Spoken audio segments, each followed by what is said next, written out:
Assalamualaikum warahmatullahi wabarakatuh.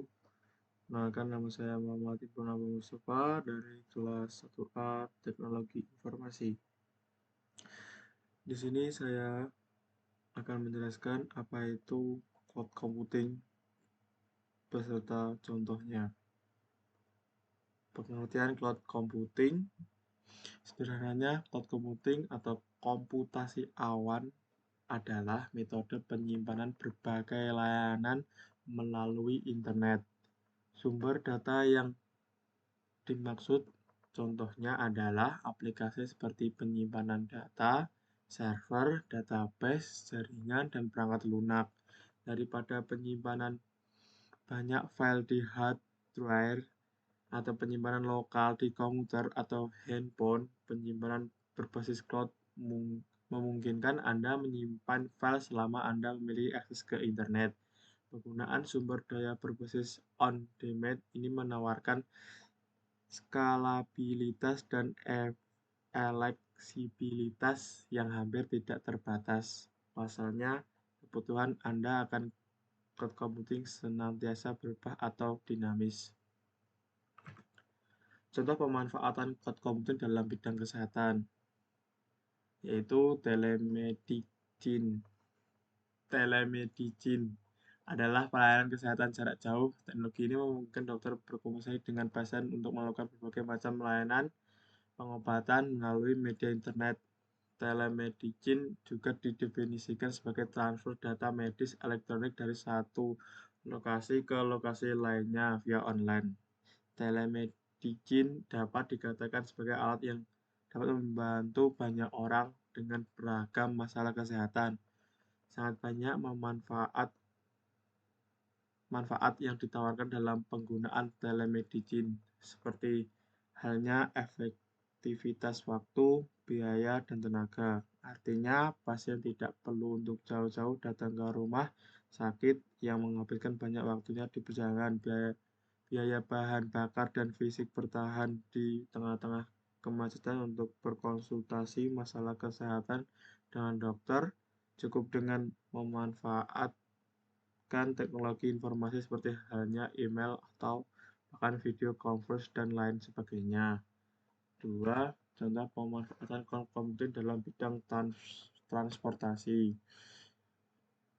ialah Gojek merupakan suatu aplikasi yang menyediakan layanan transportasi umum seperti transportasi motor atau mobil yang bisa dipesan secara online oleh masyarakat luas. Sepertinya Gojek ini telah mengubah bagaimana masyarakat Indonesia menggunakan transportasi umum karena masyarakat selalu mengikuti tren yang ada di zaman digital, dan salah satu trennya adalah layanan transportasi umum yang bisa dipesan dengan mudah dan cepat selama ada koneksi internet seperti Gojek.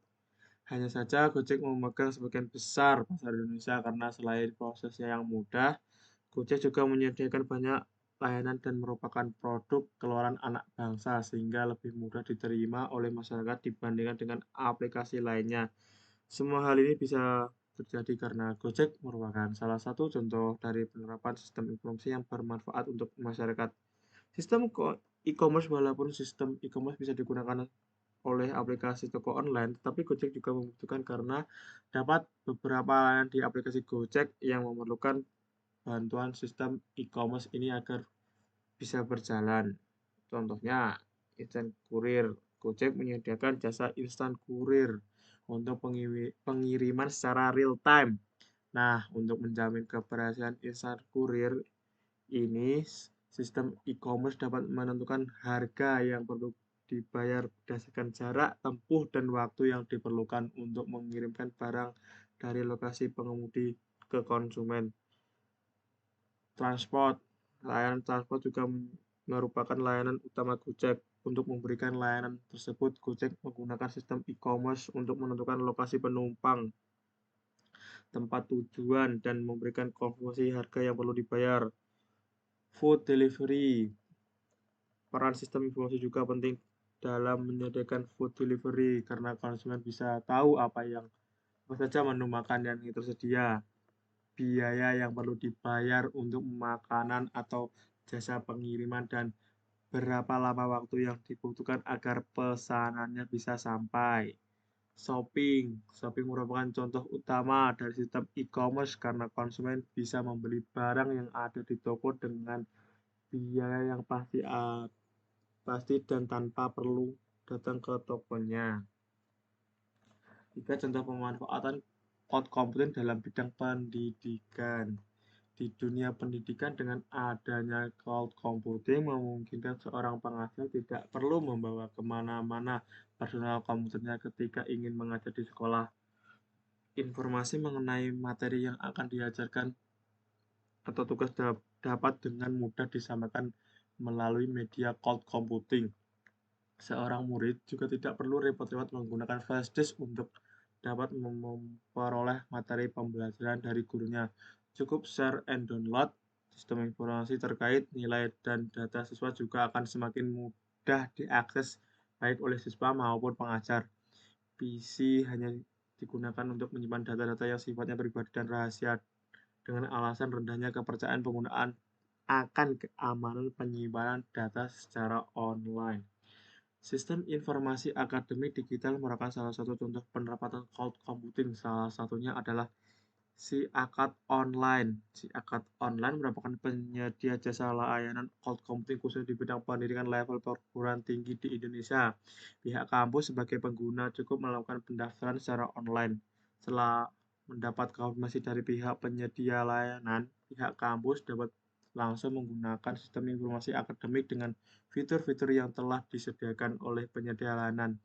Sistem ini merupakan cloud computing model SaaS atau SaaS. Penggunaan sistem ini tidak membutuhkan adanya pembelian server atau pembuatan aplikasi yang begitu rumit. Penggunaan juga tidak perlu memikirkan atau mengeluarkan biaya yang besar untuk memelihara server dan aplikasi.